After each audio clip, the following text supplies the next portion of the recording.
Yeah, okay, so the only recon I've done, good morning, happy Monday, beautiful 68 degrees. Got a call yesterday that this location, which I have never been to, one of the exhaust hoods wasn't working. So first things first, I didn't even go inside. I came upstairs and I opened up both hoods. So I noticed a direct drive unit. I noticed that. And then over here, we've got a belt-driven unit. Certainly all that's not great, but relevant. This one, she's trying. She won't go. But, so, could be a bad cap. Could be that that's not allowing power through. This should just be a 120 volt system. Pardon me. So I'm guessing we're running a 120 volt system. I hate these speed controllers, just cut them out. But, so she's off here now. Let's go ahead and just test the cap, see if that's our problem. And regardless, even if that is our problem, we're going to rewire this, get rid of that melty spot. Look at this. So it's a 12.5 microfarad capacitor reading 10.8, so it's definitely short. All of that inventory, all of those capacitors, I don't have a 12.5. But literally, right there is a United Refrigeration. So, but before I run over there, I'm gonna reconnect this. I'm gonna fix that. I'm gonna remove that melted spot. And we're gonna flip this up and I'm gonna try and jump start it. I'm gonna try and push start it and see if it'll start. And that would confirm that it's just also looking at the, right, so you can definitely see where, but the motor's not actually grounded. So look at what it connects to, right?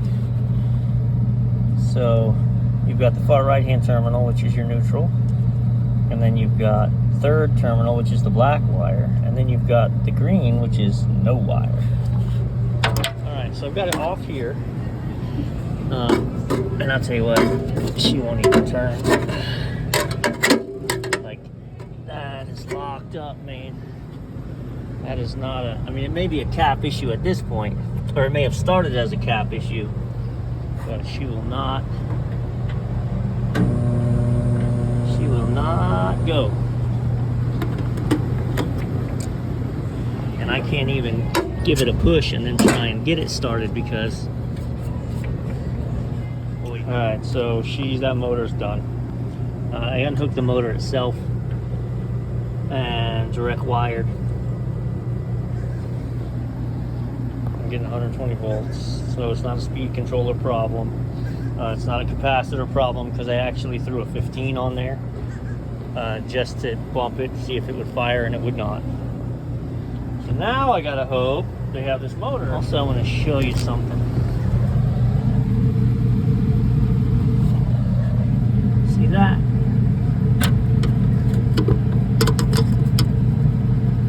They're air vents to allow for airflow to stop the motor from overheating. Every one of them is completely clogged up. This is part of a maintenance thing that's got to be done every so often. I understand they've never done it in 10 years, so it's especially egregious.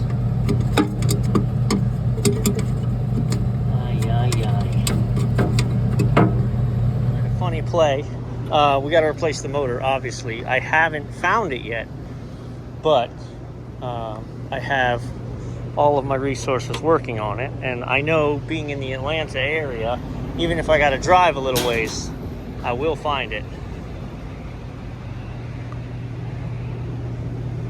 But so this is such a pain. There's a lot of ways to do it. I would just as soon replace this whole globe than the motor, but fortunately this is fairly clean. So kudos to the hood cleaners. Thank you for not making this totally terrible for me. But now I can pull these Phillips screws, and we can separate from the legs the entire motor assembly. Surely this guy knows his side door is open? Question mark. It's a brand new van. It's temporary tags. Yeah, side door hanging open. I don't see anything hanging out of it. That's funny. There she is. There's nothing special about this motor other than they're proud of it. You know, special mounting on the front. You know, 1625 RPMs. That's the killer. Otherwise, I could just use a freaking condenser fan motor. All right, let's go. Look at this. I just drove to the parts house and picked this motor up, and that wire is jacked up. Come on, man. And actually, I may end up rewiring this anyway, because the old one has a jumper on it, because you have to jump black to red, which I can probably do. I think there's a room in there. All right, let's get to the... Okay.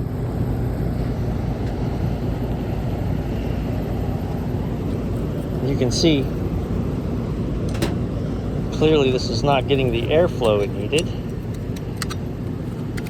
So, ultimately it overheated, blew its ball bearings. She does not turn at all.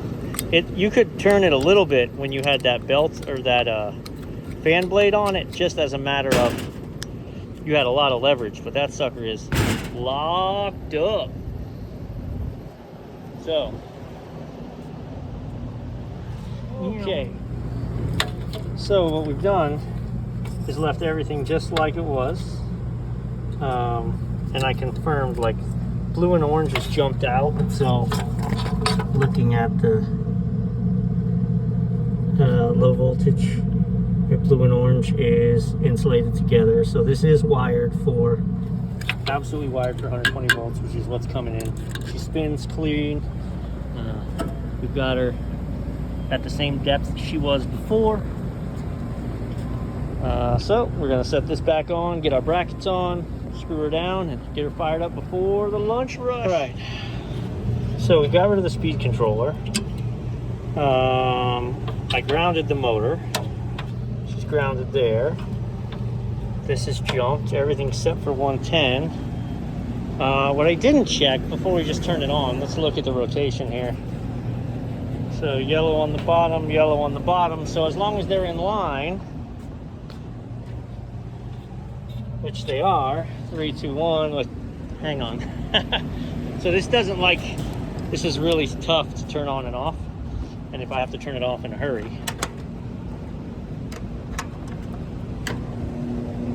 Hey now.